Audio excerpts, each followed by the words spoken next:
all of you on the Surprise Online Education Center. This is Ankit Mudanwal. I am educator of intermediate of physics. तो आप लोगों ने पिछली video में देखा ही था कि हमने आपको बताया कि कैसे हम सिलेबस को आगे लेकर के चलेंगे, और उस कॉन्टेक्ट में आज हम पढ़ने वाले हैं हमारा जो पहला यूनिट है। पहला यूनिट में हमारा जो पहला चैप्टर आएगा जिसका नाम क्या है कि electric charge and electric field. Okay, यहाँ पे देखिए आपको एक वर्ड देखने को मिल रहा है, एक शब्द आप देख रहे हैं यहाँ पे चार्ज, जिसको हम हिंदी में आवेश कहते हैं। हिंदी में आवेश कहते हैं। आइए इस बात को अच्छे से समझते हैं, आखिर ये आवेश की उत्पत्ति कैसी हुई है, तो इसके संदर्भ में बात आगे बढ़ाते हैं। देखिए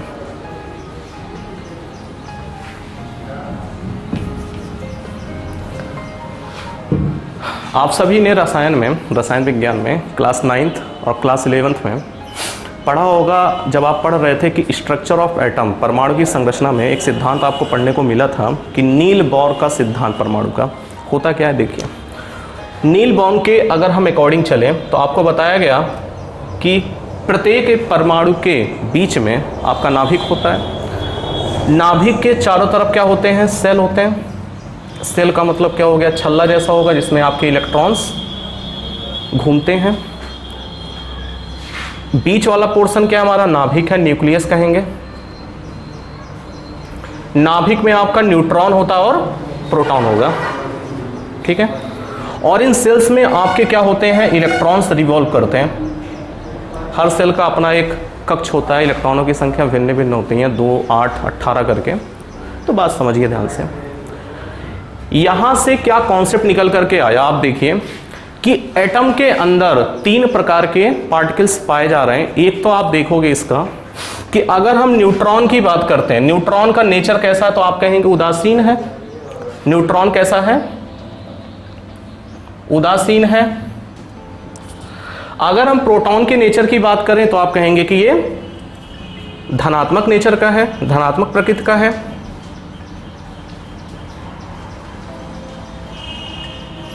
अगर हम इलेक्ट्रॉन की बात करते हैं, इलेक्ट्रॉन की प्रकृति के बारे में, तो ये ऋणात्मक प्रकृति का रखता है।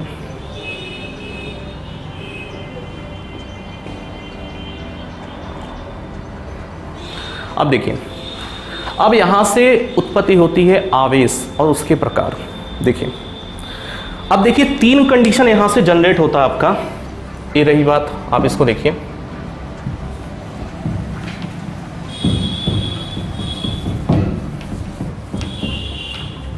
देखिए अब पदार्थ को हम 2 भागों में यहां से विभाजित कर सकते हैं। पहला भाग जो होगा हमारा, जिसको हम कहेंगे आवेशित पदार्थ, जिसको हम इंग्लिश में कहेंगे कि चार्ज बॉडीज कह सकते हैं, आवेशित पदार्थ। सेकंड जो होगा हमारा उदासीन पदार्थ, उदासीन पदार्थ। चलिए समझते हैं। देखिए यहाँ पे आपने एटम में देखा कि आप इलेक्ट्रॉन्स भी हैं, प्रोटॉन भी है।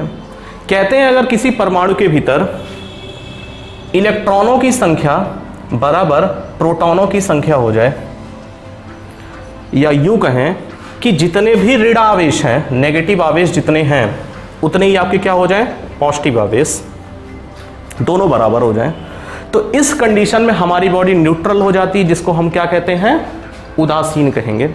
ओके। सेकंड जो चीज आती है आपकी दूसरी, कि आवेशित किस कंडीशन में होगी।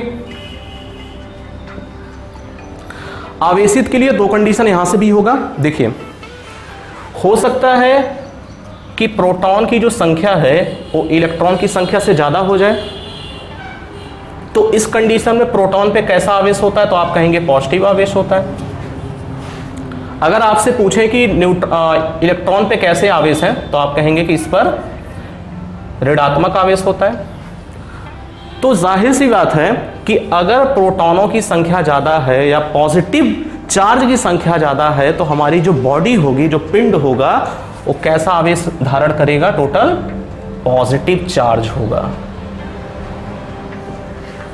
इतनी बात क्लियर है।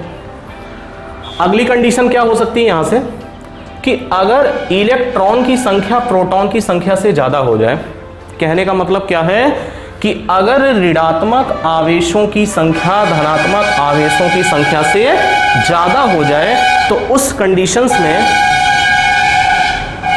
हमारा जो पिंड होगा वो ऋणात्मक आवेश का होगा।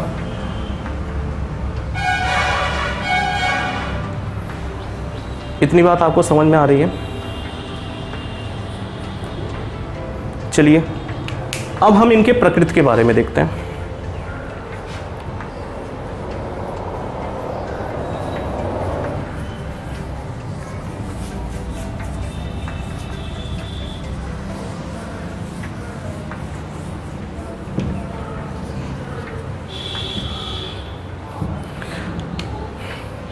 आवेशों की प्रकृति।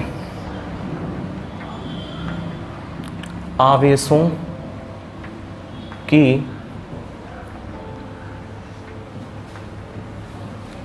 प्रकृति, जिसको इंग्लिश में क्या कहेंगे, नेचर ऑफ चार्जेस।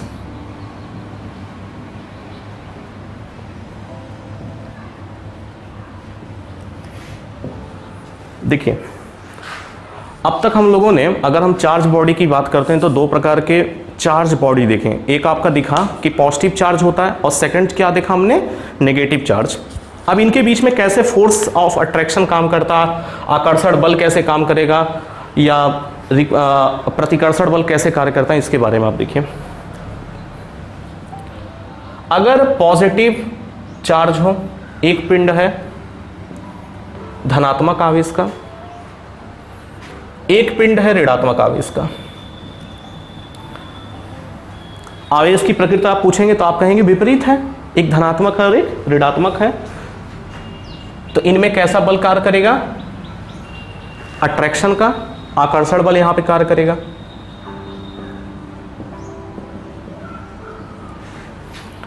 अगली कंडीशन, ये पहला हमारा शर्त है,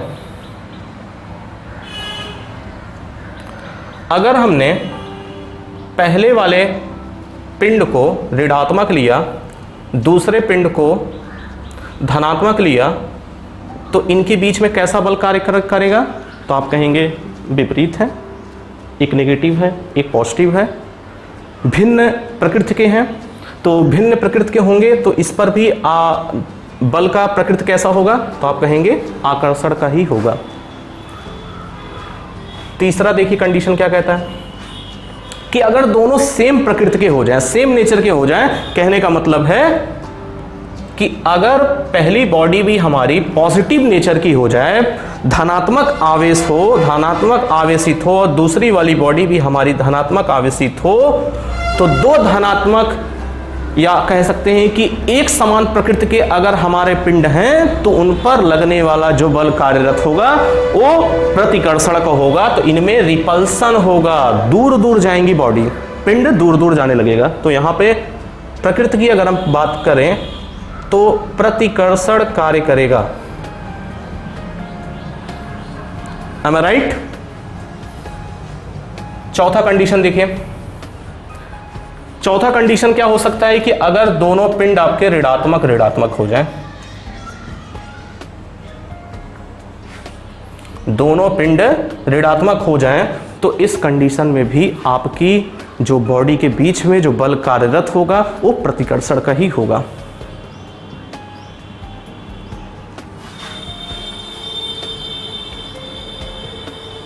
तो यहां से देखिए हम दो चीजों पर निष्कर्ष निकाल सकते हैं। निष्कर्ष क्या है कि अगर दो पिंड एक समान आवेशित हो, उनकी प्रकृति एक जैसी हो, कहने का मतलब अगर पॉजिटिव पॉजिटिव हो, नेगेटिव नेगेटिव हो, तो उनके बीच में जो लगने वाला बल होगा उसकी प्रकृति सदैव प्रतिकर्षण की होगी।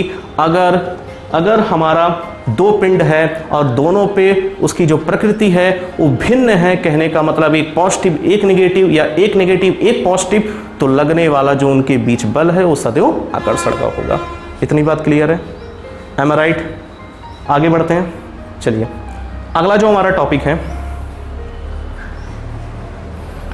अगले टॉपिक का हमारा नाम है कि अगर कोई पिंड है और उसको मुझे आवेशित करना है, चार्ज्ड करना है, तो उनकी क्या क्या विधियां हो सकती हैं इसके बारे में हम आगे पढ़ रहे हैं।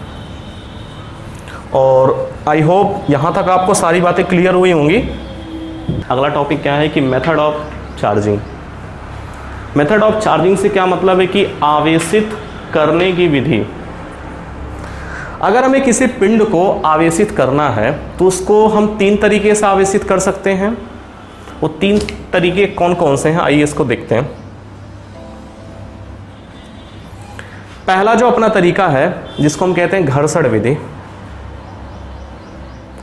पहला तरीका क्या है, घर्षण विधि होती है, घर्षण करके, रगड़ के, रबिंग करके। दूसरा जो अपना मेथड है जिसको हम कहते हैं चालन विधि से। दूसरा जो मेथड है, दूसरा जो तरीका है चालन विधि है। तीसरा तरीका जो होता है जिसको हम कहते हैं प्रेरण विधि। प्रेरण विधि। तो आइए समझते हैं हम सबसे पहले घर्षण विधि होती क्या है। घर्षण विधि की अगर हम बात करें, घर्षण विधि जिसको हम इंग्लिश में कहते हैं रबिंग मेथड, घर्षण विधि, घर्षण विधि जिसको हम इंग्लिश में क्या कहते हैं, रबिंग मेथड। रबिंग का मतलब होता है, साधारण भाषा में अगर हम बात करें तो रगड़ कर, रबिंग मेथड। आइए इस बात को समझते हैं हम। देखिए, हमने 2 पिंड लिया, एक का नाम है ए, एक का नाम है बी। 2 पिंड है आपके पास। दोनों पिंड कैसा है, आप कहेंगे उदासीन है, उदासीन है। ये वाला पिंड भी आपका क्या है, उदासीन है। अब हमने क्या किया कि दोनों पिंड को आपस में लिया और रगड़ दिया, उनका घर्षण किया, उनका फिक्सेशन किया, या कह सकते हैं उनकी रबिंग की। तो रबिंग करने के बाद होता क्या है, इनका घर्षण किया और घर्षण करने के पश्चात, घर्षण के पश्चात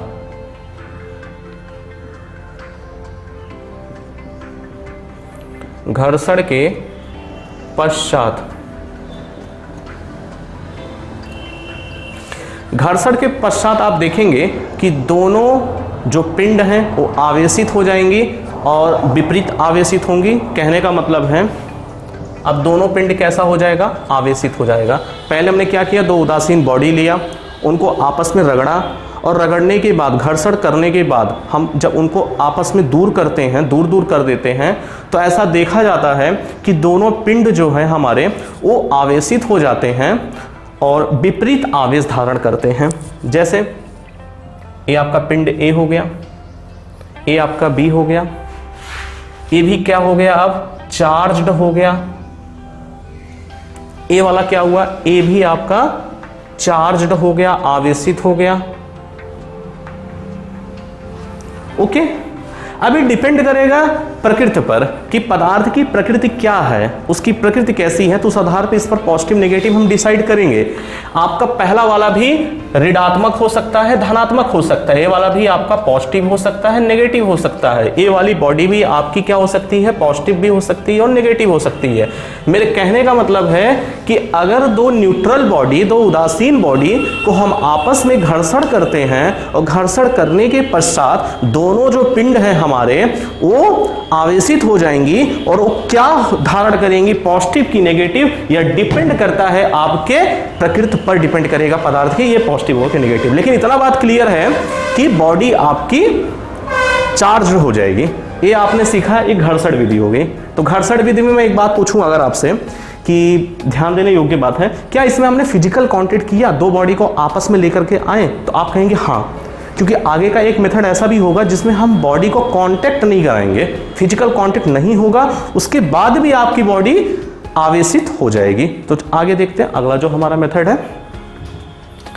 तो आई होप इसमें आपको कोई प्रॉब्लम नहीं होना चाहिए।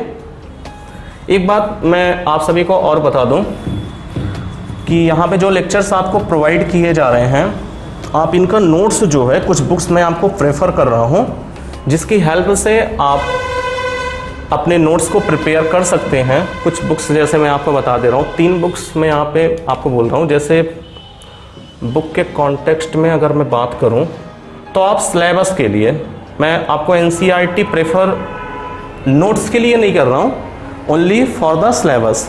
ओके, आप नोट्स प्रिपेयर करने के लिए 2 बुक जो कि आपको मार्केट में इजीली अवेलेबल हो जाती है, और हिंदी मीडियम यूपी बोर्ड वालों के लिए आप नगीन पब्लिकेशन की बुक यूज कर सकते हैं, और एक बुक और आती है आपकी बालाजी। तो मैं फिजिक्स के लिए क्लास 12th के लिए आपको ये दोनों बुक प्रेफर कर रहा हूँ। तो यहाँ जो भी लेक्चर्स आपको प्रोवाइड किए जा रहे हैं, आप उनको अच्छे से, मैं NCERT को 100% फुली फॉलो करके आपको यहाँ पे लेक्चर्स प्रोवाइड कर रहा हूँ। और रही बात आपको नोट्स प्रिपरेशन के लिए, आप इन 2 बुक्स को फॉलो करिए आसानी से।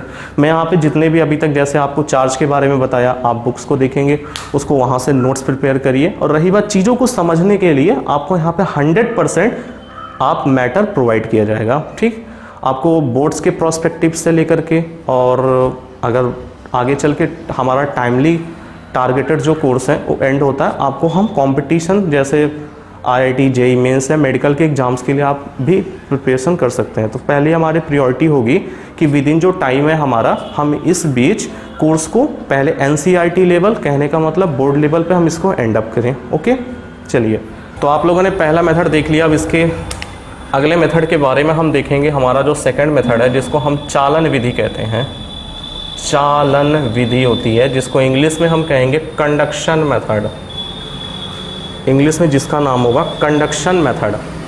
समझते हैं इस बात को। देखिए,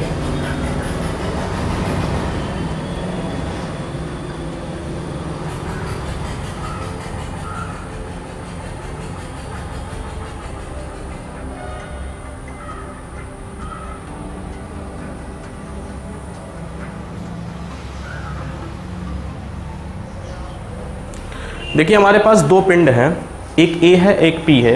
आप देख रहे हैं कि A पर 5 कूलम चार्ज है, B पर 8 कूलम चार्ज है।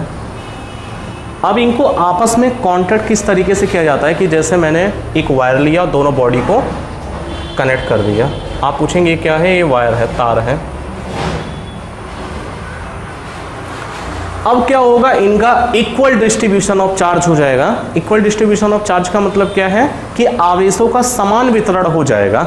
जैसे आप एक चीज़ ये भी कह सकते हैं कि इन दोनों का माध्य ही इन दोनों पर आवेशित हो जाएगा। जैसे एक चीज़ देखिए, माध्य कैसे निकालेंगे आप, मैथ में आपने माध्य निकालना सीखा होगा कि इनका मीन निकालोगे तो 5 + 8/2, तो कितना हो जाएगा, 8 और 5 13/2, तो आपका 6.5 आ जाएगा।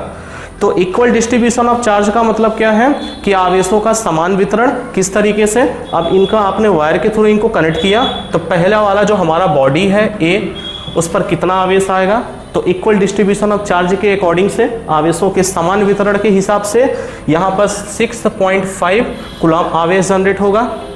इसी तरीके से सेकंड जो हमारी बॉडी है B, उस पर भी 6.5 आवेश जनरेट होगा।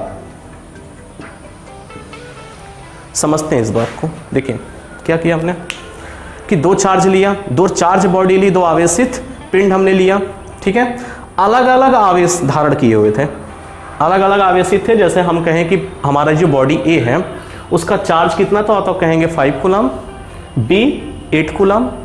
एक वायर लिया, वायर के थ्रू दोनों बॉडी को हमने कनेक्ट किया, आपस में जोड़ दिया। जोड़ने के बाद आपने जो चालन विधि के अकॉर्डिंग हुआ क्या, चालन विधि के हिसाब से हुआ क्या कि दोनों जो पिंड पर आवेश थे उनका माध्य आवेश दोनों पिंड पर जनरेट हो गया। कैसे, जैसे आपने 5 और 8, तो 5 और 8 दोनों का हमने मीन निकाला, माध्य निकाला, तो 8 और 5 13/2 6.5, तो 6.5 कूलम 6.5 कूलम दोनों पिंड पर आवेश जनरेट हो गया। इस तरीके की विधि को हम क्या बोलते हैं, चालन विधि कहते हैं। इसी के संदर्भ में अगर हम आगे बढ़ते हैं तो हमारी जो अगली विधि है जिसको हम कहते हैं प्रेरण विधि, तीसरी विधि है प्रेरण विधि।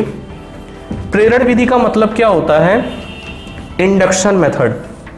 अच्छा एक चीज़ और, आप लोगों ने अब तक जो दोनों मेथड में देखा उसमें कहीं ना कहीं हम बॉडी का फिजिकल कांटेक्ट करा रहे थे। आप देख रहे हो कि दो पिंडों के बीच में आपस में लेकर के आ रहे हैं, उनमें टचिंग हो रही है। मैं कहूँ टच हो रहे हैं, बॉडी एक दूसरे को छू रहे हैं, तो आप कहेंगे हाँ चालन में भी हुआ था और घर्षण विधि में भी हुआ था। लेकिन अब ऐसा होने वाला नहीं है।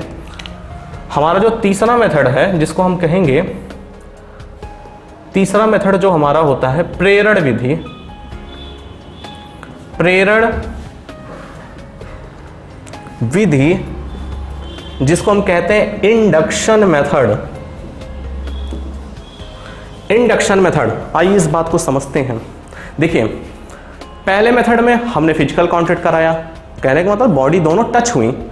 सेकंड मेथड जो हमारा हुआ कंडक्शन मेथड, उसमें भी हमने बॉडी को टच कराया, फिजिकल कांटेक्ट हुआ। लेकिन इंडक्शन मेथड जो हमारा है, जिसको हम कहेंगे प्रेरण विधि, यहां पर कोई भी फिजिकल कांटेक्ट होने वाला नहीं है। यहां पर हम दो पिंडों को एक दूसरे से टच नहीं कराएंगे, फिजिकल कांटेक्ट होने वाला नहीं है। कैसे होगा समझते हैं इस बात को।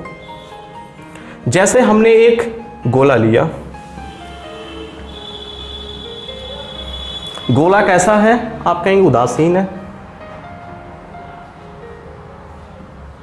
उदासीन है। अब इस गोले के पास हमने एक छड़ लेकर के आया, मैं यहां पे एक छड़ लेकर के आता हूं, एक रॉड लेकर के आता हूं। ये क्या है, हमारा रॉड है। और रॉड कैसा है, आप कहेंगे इस पर पॉजिटिव चार्ज है। रॉड कैसा है, पॉजिटिव चार्ज्ड है, धनावेशित छड़ है। अब इसके पास हम इसको लेकर के गए, इस छड़ को इस बॉल के, इस गोले के पास हम लेकर के जाते हैं। हम इसको टच नहीं कराते, इस बात को हमें ध्यान में रखना है। ये दोनों चीजें टच नहीं करनी है, एक दूसरे को स्पर्श नहीं करेंगे, यहां पर स्पर्शन नहीं होना है। अब क्या होगा, अब यह जो आपका गोला है, क्या है, गोला है, स्पीयर है। स्पीयर इस छड़ से प्रेरित हो जाएगा, इंड्यूस्ड हो जाएगा। और इंड्यूस हमेशा विपरीत आवेश होगा। मैं पूछूं छड़ पर कैसा आवेश, आप कहेंगे पॉजिटिव है। मैं पूछूं गोले पर कौन सा आवेश होगा, आप कहेंगे नेगेटिव होगा, विपरीत होगा, अपोजिट होने वाला है। तो यहां पर positive charge, sorry negative charge यहां पे जनरेट हो जाएगा। ओके, अगर यहां नेगेटिव चार्ज जनरेट हो रहा है तो यहां कौन सा होगा, आप कहेंगे पॉजिटिव चार्ज जनरेट हो जाएगा। ओके, तो ऐसे विधि को हम क्या नाम देते हैं, तो आप कहेंगे इस मेथड को हम कहते हैं प्रेरण विधि कहते हैं, इंडक्शन मेथड कहते हैं। हमें ध्यान देने योग्य क्या बात है, यहाँ पे हम स्पर्शन नहीं कराने वाले हैं, कोई भी फिजिकल कांटेक्ट नहीं होगा। और प्रेरित होने के बाद, इंड्यूस्ड होने के बाद हमेशा विपरीत आवेश ही जनित होगा। यहाँ पॉजिटिव है तो यहाँ नेगेटिव होगा, यहाँ नेगेटिव है तो यहाँ पॉजिटिव चार्ज जनरेट होगा। ठीक है, इसी कॉन्टेक्स्ट में अगर हम देखें, अगर आप NCERT क्लास 12 को ध्यान से अगर आप देखोगे तो इन टेक्स्ट का एग्जाम्पल नंबर 1 एक क्वेश्चन है, उसको चलिए हम सॉल्व करते हैं। ध्यान से देखें, ध्यान से हम देखेंगे चीज़ों को। क्वेश्चन क्या कहा था उसमें, क्वेश्चन क्या है, ध्यान से मैं पढ़ दे रहा हूं आपको। क्वेश्चन ये कहता है कि आप एक बॉल लीजिए, ये आपका NCERT का एग्जाम्पल 1 है, NCERT एग्जाम्पल नंबर 1 क्या कहता है, देखिए एक आपके पास बॉल है, बॉल कैसा है, न्यूट्रल है, उदासीन है। इसके पास हम एक छड़ लेकर के जाते हैं, छड़ बोले तो रॉड। रॉड कैसा है, नेगेटिव चार्ज है। अब इसके पास लेकर के गए हैं, तो मैं पूछूं यहाँ पे कौन सा आवेश जनरेट होगा, तो आप कहेंगे सर अभी भी आपने बताया कि इंडक्शन के मेथड से विपरीत आवेश होता है। तो विपरीत होने का मतलब क्या है, नेगेटिव है तो इधर कौन सा होने वाला है, पॉजिटिव होगा। यहाँ पर पॉजिटिव चार्ज जनरेट हो गया। ओके, पॉजिटिव चार्ज जनरेट हो गया, तो मैं पूछूं यहाँ पे कैसा होगा, तो आप कहेंगे नेगेटिव होगा। अब क्वेश्चन क्या कह रहा है, क्वेश्चन कह रहा है कि इस बॉल को हमें पॉजिटिव चार्ज बनाना है। तो पॉजिटिव चार्ज बनाने के लिए हम क्या कर देंगे, यहाँ पे अर्थिंग लगा देंगे, अर्थ से इसको कनेक्ट कर देंगे। अर्थ से कनेक्ट करेंगे तो ये पूरी बॉडी क्या हो जाएगी, सारा नेगेटिव चार्ज 0 हो जाएगा। और ये पूरा का पूरा पिंड कैसा हो जाएगा, ये जो चार्ज है पूरी की पूरी आपकी पॉजिटिव चार्ज हो जाएगी। कैसे, अगला जो होगा अब आपने अर्थिंग कर दी है यहाँ पे, ये क्या आपने किया है, अर्थिंग, जहाँ की पोटेंशियल कितनी होती है 0, पोटेंशियल 0 पे जाएगा, सारा चार्ज आपका 0 हो जाएगा नेगेटिव का। तो ये पूरी की पूरी जो गोला है आपका वो कैसा, किस आवेश का हो जाएगा, तो हम ये हो जाएगा पॉजिटिव आवेश का हो जाएगा। अब गोले में एक समान आपके धनात्मक आवेश जनरेट हो जाएंगे। ये गोला कैसा हो गया, पॉजिटिवली चार्ज हो गया, अर्थात धनात्मक आवेशित हो गया, पॉजिटिवली चार्ज्ड हो गया।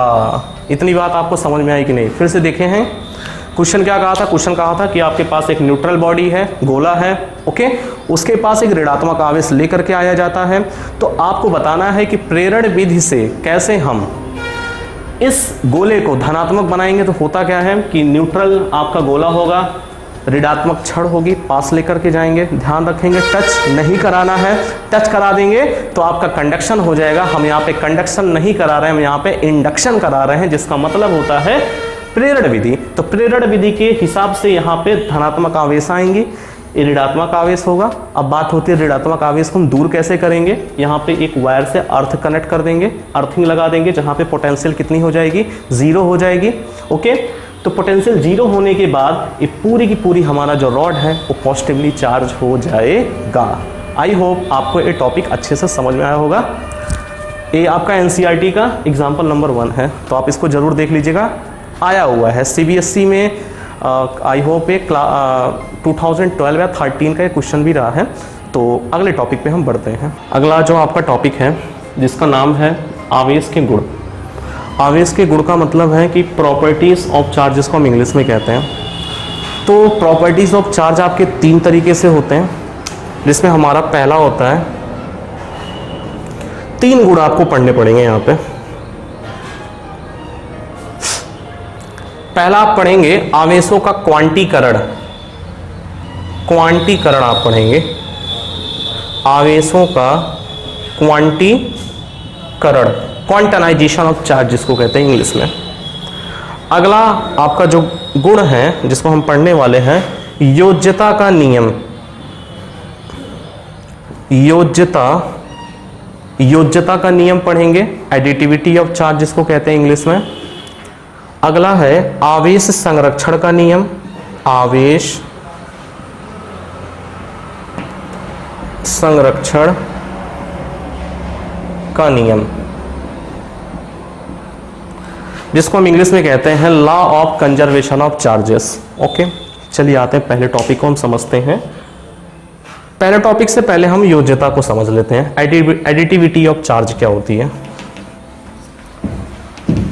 तो आप लोग हेडिंग लगा लीजिए, एडिटिविटी ऑफ चार्ज, योज्यता का नियम, योज्यता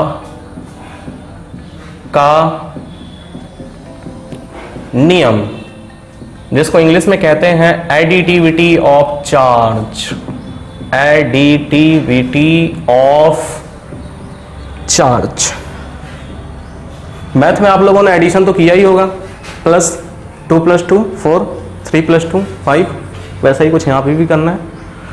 कोई बॉडी है, पिंड है, ठीक है। अब इस पिंड पर मान लीजिए 6 कूलम चार्ज है, 6 कूलम का आवेश है, -5 कूलम का चार्ज है,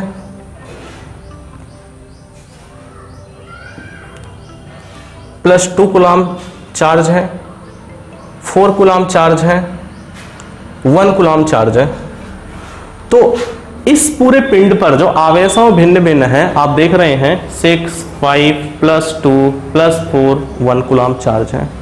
मैं पूछूं पूरे पिंड का आवेश कितना है, तो पूरे पिंड का आवेश कुछ हम इस तरीके से कर सकते हैं कि अगर मैंने मान लिया पूरे पिंड का आवेश Q है, तो और प्रत्येक चार्जेस को हम Q1 Q2 मान लें, तो उस हिसाब से कितना हो जाएगा, Q1 + Q2 + Q3 + Q4 + Q5, और सारे चार्जेस को हम जोड़ सकते हैं उनके चिन्हों के हिसाब से। जैसे +Q अगर हमने ले +6 +4 +1 +2 -5, तो आपका कितना हो जाएगा, 6 4 10 11 13 और 13 में से 5 गया तो आपका कितना आ जाएगा 8 कूलाम आवेश आ गया। तो कहने का मतलब है कि हम आवेशों को गणितीय रूप से हम उसको जोड़ सकते हैं। इसी प्रॉपर्टी को हम नाम देते हैं, क्या है, योज्यता का नियम कहते हैं, जिसको इंग्लिश में नाम से हम जानते हैं कि एडिटिविटी ऑफ चार्ज कहते हैं। ओके, आते हैं हम अगले टॉपिक पर। अगला जो हमारा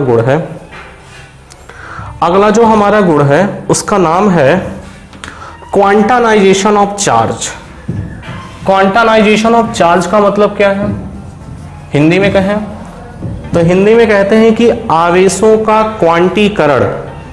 चलिए इस बात को समझते हैं। इससे पहले मैं आपसे एक बात पूछूंगा कि आप लोगों ने केमिस्ट्री में पढ़ा ही होगा कि इलेक्ट्रॉन पर आवेश कितना होता है, तो आप कहेंगे माइनस क्यू इज इक्वल कितना, भाई इलेक्ट्रॉन पर आवेश कितना होगा, -1.6 इंटू 10⁻⁻19 कूलाम। इस बात को ध्यान में रखिएगा। चलिए अगला जो हमारा गुण है उसका नाम क्या है, क्वांटीकरण।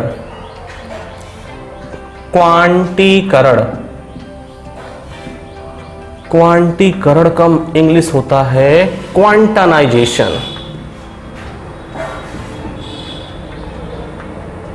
क्वांटानाइजेशन समझते हैं इस बात को। देखिए कोई एक पिंड है और उस पिंड में इलेक्ट्रॉनों की जो संख्या है वो n है। मैंने कहा है कोई बॉडी है आपका, एक पिंड है, इस पिंड में नंबर ऑफ इलेक्ट्रॉनों की जो संख्या है that is equal to n। कितना है, n है। ठीक है, आपको पता है कि एक इलेक्ट्रॉन पर चार्ज कितना कैरी होता है, एक इलेक्ट्रॉन पर जो आवेश होता है एक इलेक्ट्रॉन पर वो कितना होता है, -1.6 इंटू 10⁻⁻19 कूलाम होता है। ठीक है, दो बातें हम लोगों ने सीखी, क्या क्या, कि एक तो पिंड के पास नंबर ऑफ इलेक्ट्रॉन्स कितने हैं, इलेक्ट्रॉनों की संख्या कितनी है, तो आप कहेंगे n है। एक इलेक्ट्रॉन पर आवेश कितना होता है, तो -1.6 इंटू 10⁻⁻19। एक बात भी आप जानते हो। तो मैं अगर आपसे पूछूं इस पूरे पिंड पर आवेश कितना है, जैसे एक चीज और भी सिंपली हम पूछें आपसे, जैसे मैंने कहा है एक मार्कर है, इसकी प्राइस कितनी है, 5 रुपीज़ है, 5 रुपए है। ऐसे 5 मार्कर की कीमत कितनी होगी, आप कहेंगे 5 इंटू 5 25 रुपीज़। उसी तरीके से अगर एक इलेक्ट्रॉन पर आवेश कितना है, -1.6 इंटू 10⁻⁻19, n इलेक्ट्रॉनों पर आवेश कितना होगा, क्योंकि पूरे पिंड पर n ही इलेक्ट्रॉन है, तो पूरे पिंड पर आवेश कितना होने वाला है, तो आप कहेंगे कि अगर मैं मान लो इसका पूरा आवेश जो है Q है, तो Q बराबर कितना हो जाएगा, तो आप कहेंगे NE के बराबर होगा। ये बात समझ में आया कि नहीं। ये पूरे पिंड पर आवेश है और पूरे पिंड में नंबर ऑफ इलेक्ट्रॉन n है और प्रत्येक इलेक्ट्रॉन पर जो चार्ज है कितना है, E है। E मैंने आवेश मान लिया, कितना होता है, -1.6 इंटू 10⁻⁻19 कूलाम है। तो पूरे पिंड पर आवेश Q जो होगा वो Q बराबर NE के बराबर होगा, और यही हमारा क्वांटानाइजेशन ऑफ चार्ज होता है, जिसको हम हिंदी में क्वांटीकरण, आवेशों का क्वांटीकरण कहते हैं। ठीक है, आगे बढ़ते हैं। अगला जो हमारा गुण है वो है आवेशों के संरक्षण का नियम है। इससे पहले आप लोगों ने द्रव्यमान संरक्षण का नियम तो पढ़ा ही होगा। बिल्कुल कुछ उसी तरीके से आपका आवेश संरक्षण का नियम होता है। आवेश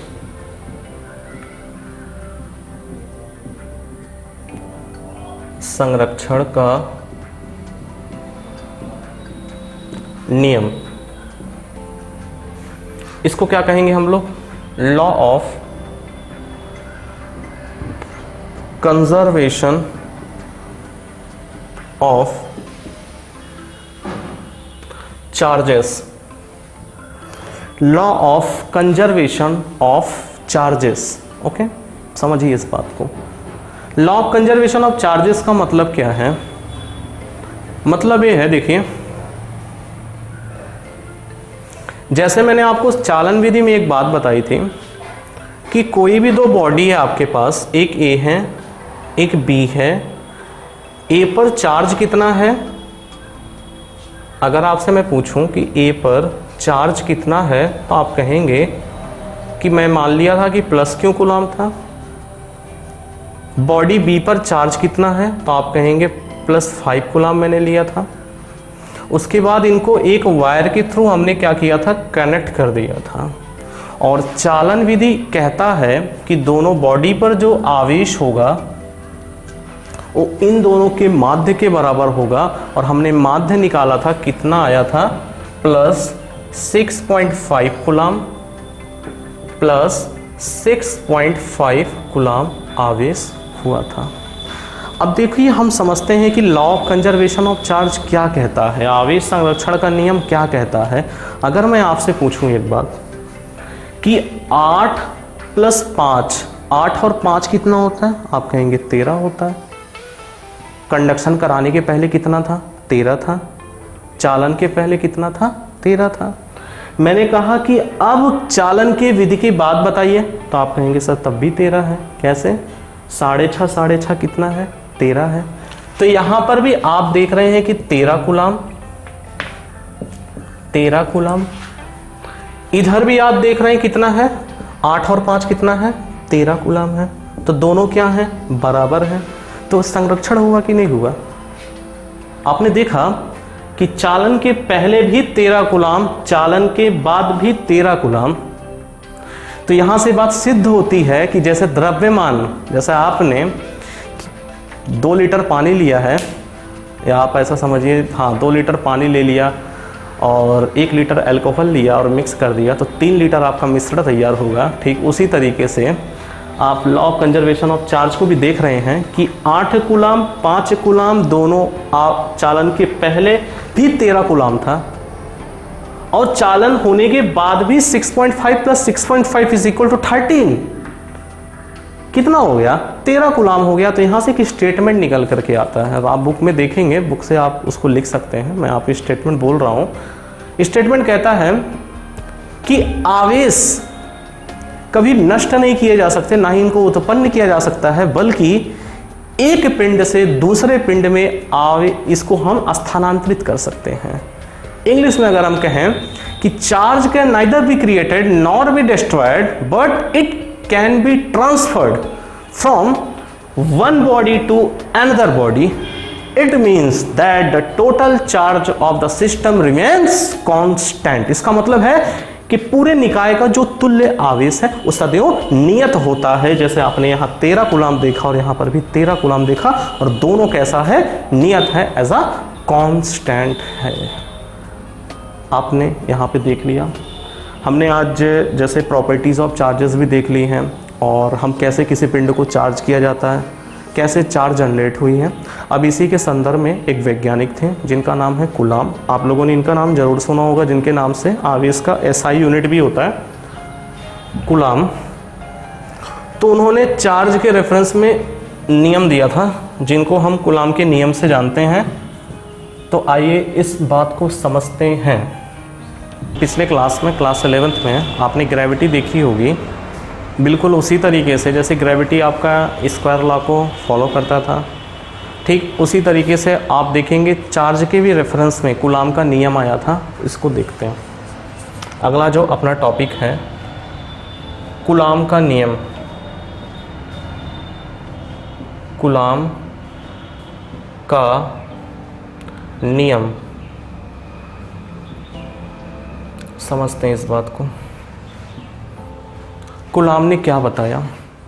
कूलम ने इस बात को एक गणितीय स्वरूप दिया कि जैसे मैंने आपको स्टार्टिंग में बात बताई थी कि पॉजिटिव के बीच में प्रतिकर्षण होता है, नेगेटिव बीच में प्रतिकर्षण होता है, और जब दो विपरीत आवेश होते हैं तो उनमें आकर्षण होता है।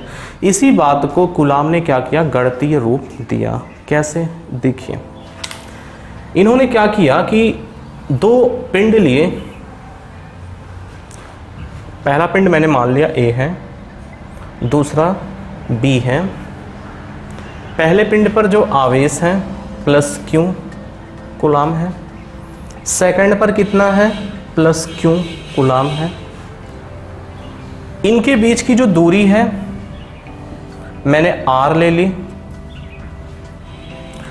अब कूलाम ने इनके बीच में बताया कि बल लगता है। अब उस बल का गणितीय रूप क्या है, गणितीय मान कितना होता है, इसको देखिए यहाँ पे इन्होंने बताया जो बल लग रहा है वो अनुक्रमानुपाती होगा इन दोनों के गुणनफल के।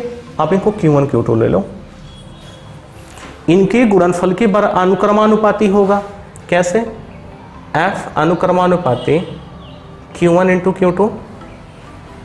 समीकरण आप 1 ले लीजिए। अगला चीज बताया कि F व्युत्क्रमानुपाती होगा इनके दूरी के वर्ग के। मतलब हो गया कि F व्युत्क्रमानुपाती 1/r², 1/r² के होता है। आप अगर दोनों समीकरण को मिलाएंगे तो कह सकते हैं फ्रॉम समीकरण 1 और 2 से हमने देखा यहाँ पे कि F अनुक्रमानुपाती कितना हो जाएगा, Q1 Q2/r²। आप लोग मैथ में देखे होंगे या अब तक फिजिक्स में जितने भी डेरिवेशन कर रहे होंगे, जब कभी भी इस प्रोपोर्शनलिटी का साइन हटाते हैं और बराबर लाते हैं तो एक नियतांक लेकर के आया जाता है। यहाँ पर भी एक नियतांक लाएंगे। वो नियतांक क्या है कि F बराबर small k Q1 Q2/r²। Small k क्या है इसको समझते हैं। स्मॉल k क्या है इस बात को समझिए। जहां k क्या है, एक बात लिख लीजिए, k जहां k क्या है, कूलाम का नियतांक है, कूलाम का नियतांक है जिसको हम कहेंगे कूलाम्स कांस्टेंट कहेंगे। ओके, एक किसके बराबर होता है, के जो होता है 1/4 पाई एप्सिलॉन नॉट। देखिए कई किताबों में आपको इसको एप्सिलॉन 0 भी कहा जाता है, लेकिन आप स्टैंडर्ड बुक्स अगर आप पढ़ते हो, SC वर्मा, हरिश्चंद्र वर्मा की बुक्स हो गया, तो वहाँ पे आपको इसको नॉट कहा जाएगा। आप 0 मत बोलिएगा, इसको क्या बोलेंगे, एप्सिलॉन नॉट कहेंगे, ना कि एप्सिलॉन 0। ओके, इसको अगर हम इक्वेशन नंबर 1 ले लें, इक्वेशन नंबर 1 नहीं आप 3rd ले लो। इक्वेशन नंबर 3rd आपने लिया, समीकरण 3, समीकरण 4। तो 3 और 4 को मिलाने पर हमें एक बात मिला कि F बराबर 1/4 pi epsilon not Q1 Q2/r² होता है। इसका मतलब क्या है कि दो आवेश अगर r दूरी पे स्थित हैं तो उनके बीच में जो लगने वाला बल होगा वो 1/4 pi epsilon not Q1 Q2/r² के बराबर होता है। ठीक, अब आइए इस बात को समझते हैं किन किन बातों पे डिपेंड करता है। अच्छा, यहाँ पे जो एप्सिलॉन नॉट है इसको और अच्छे से जान लीजिए। इसको हम बोलते हैं निर्वात की वैद्युतशीलता, निर्वात की वैद्युतशीलता,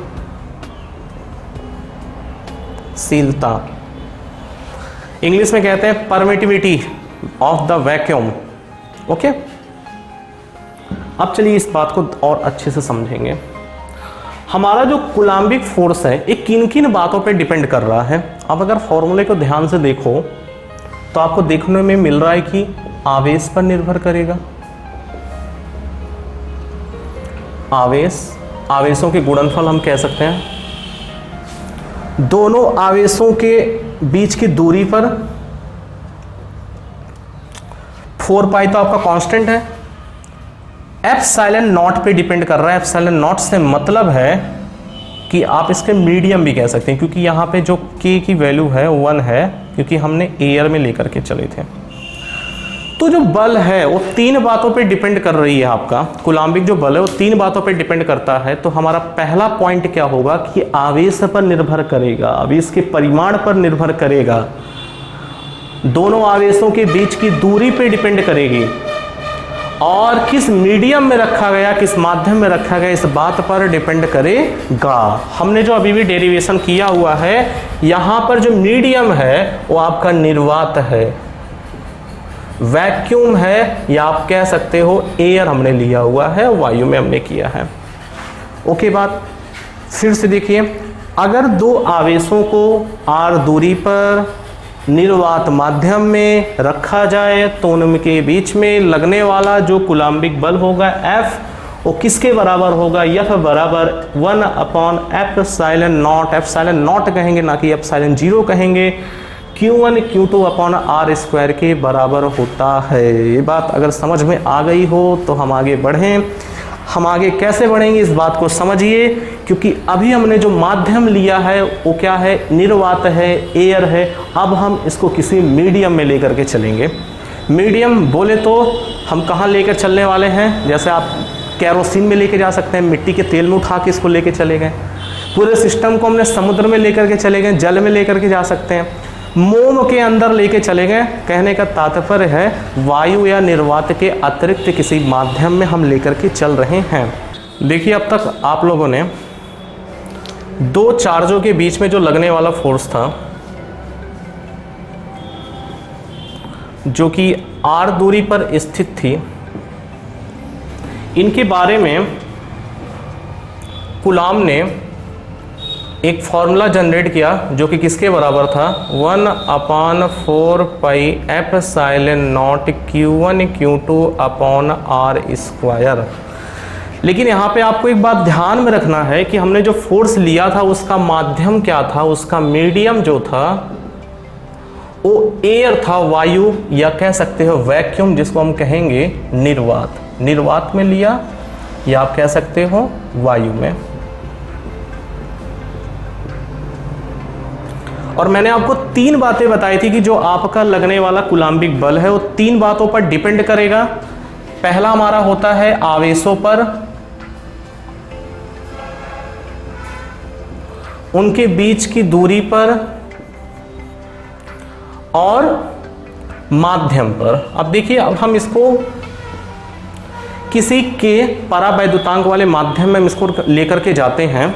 हमने अब इस पूरे सिस्टम को, मान लो मैंने किसी के परावैद्युतांक वाले सिस्टम में हम लेकर चले गए किसी अन्य माध्यम में, तो इनके बीच में जो लगने वाला फोर्स होगा वो Fm मैंने मान लिया।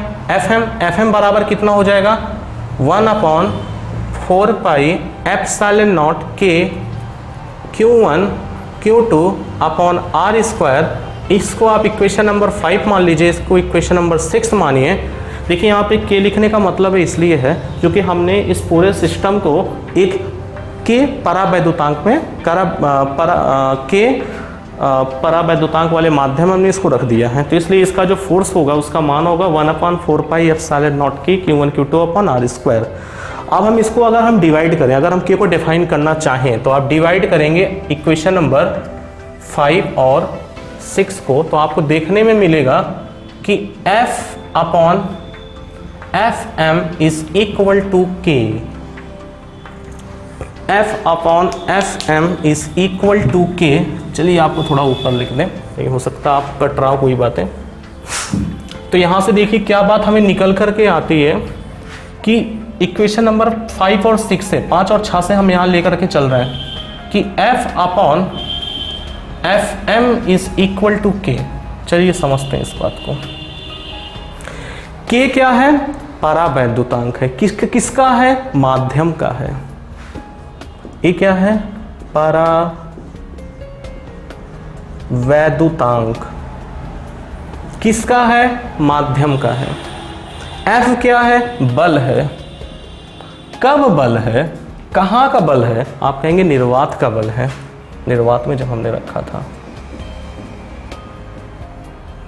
Fm क्या है? ये भी बल है, लेकिन ये बल कहाँ का है? माध्यम का है। तो अगर आपसे K को डिफाइन करने को आ जाए तो हम इस तरीके से कर सकते हैं कि K जो हमारा परमिटिविटी है, हम जिसको कहेंगे परावैद्युतांक है, तो परावैद्युतांक हमेशा किसके बराबर होगा कि F का मान जो निर्वात में हो बटा F का मान माध्यम में हो, दोनों के अनुपात को हम परावैद्युतांक कहते हैं। इतनी बात आपको समझ में आ गई। ये आपके बोर्ड एग्जाम में मल्टीपल टाइम में बात पूछी गई है कि कूलाम बल के सापेक्ष में आप K को परिभाषित कीजिए। तो कैसे करेंगे? F upon F M is equal to K, F upon F M is equal to K. K क्या है? परावैद्युतांक है। कैपिटल F क्या है? बल का मान जो निर्वात में है। Fm क्या है? बल का मान जो माध्यम में है। इस तरीके से हम इसको परिभाषित करते हैं और आपके बोर्ड एग्जाम में मल्टीपल टाइम्स ये बात आपसे पूछी गई है, तो आप इसको रिगार्ड जरूर करिए, इंपॉर्टेंट इस पॉइंट को कर दीजिएगा, ये डिफाइन करने को आता है। ओके, एक तरीके से हम और K को डिफाइन कर सकते हैं। एक तरीके से वैद्युतशीलता के आधार पर, परावैद्युतांक वैद्युतशीलता के आधार पर हम और डिफाइन इसको कर सकते हैं। कैसे? देखिए, आपको कूलाम के नियम के हिसाब से क्या बताया गया था कि F इज इक्वल टू, जब ये मीडियम में रखा गया हो तो Fm बराबर कितना है? 1/4πε0 K Q1 Q2 upon R square. यहाँ पे आपका जो एप्सिलॉन नॉट K है, हम इसको एप्सिलॉन को बराबर भी लिख सकते हैं कि एप्सिलॉन जो होता है वो 1/4πε0, सॉरी, इसको हम ऐसे भी लिख सकते हैं, इस पूरे के स्थान पे एप्सिलॉन लिख सकते हैं। कैसे? एप्सिलॉन नॉट K के बराबर होता है। तो जो आपका एप्सिलॉन है वो किसके बराबर होता है? एप्सिलॉन K के बराबर होता है। एप्सिलॉन क्या है? माध्यम में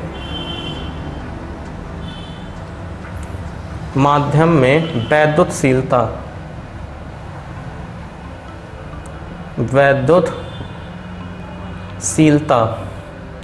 एप्सिलॉन क्या है? एप्सिलॉन नॉट क्या है? निर्वात में वैद्युतशीलता, निर्वात में वैद्युतशीलता।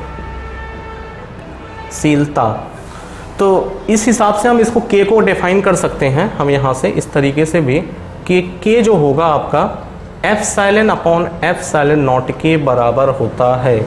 कहने का मतलब है जो K है वो आपका रेशियो किसका किसका होगा कि परावैद्युतांक किसी माध्यम का और परावैद्युतांक आपका निर्वात का। तो हम एक तरीके से कह सकते हैं कि K is the ratio of permittivity in the medium to the permittivity in the vacuum. Okay, यहाँ से बात समझ में आती है। आपके लिए काफ़ी ज़्यादा इंपॉर्टेंट टॉपिक है, आप इसको बी सीरियस, आप इसको लेकर के चलिए, क्योंकि पेपर में ऑलमोस्ट आपको किसी न किसी फॉर्म में पूछा जाएगा। हो सकता है डेरिवेशन के फॉर्म में पूछ ले, डेफिनेशन के फॉर्म में पूछे जा सकते हैं, जैसे आपके एप्सिलॉन क्या है, एप्सिलॉन नॉट क्या है, K क्या है, इस तरीके से, या आपको न्यूमेरिकल फॉर्म में इन चीज़ों को पूछा जा सकता है। अगला जो हमारा जो टॉपिक होगा उसकी कुछ भूमिका आज बनाएंगे, बाकी चीज़ों को हम कल कंप्लीट करते हैं, लेकिन भूमिका आज हम बना के चलते हैं। कैसे समझते हैं देखिए।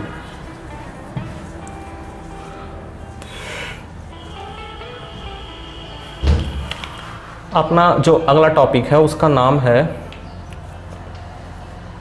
कूलाम के नियम का,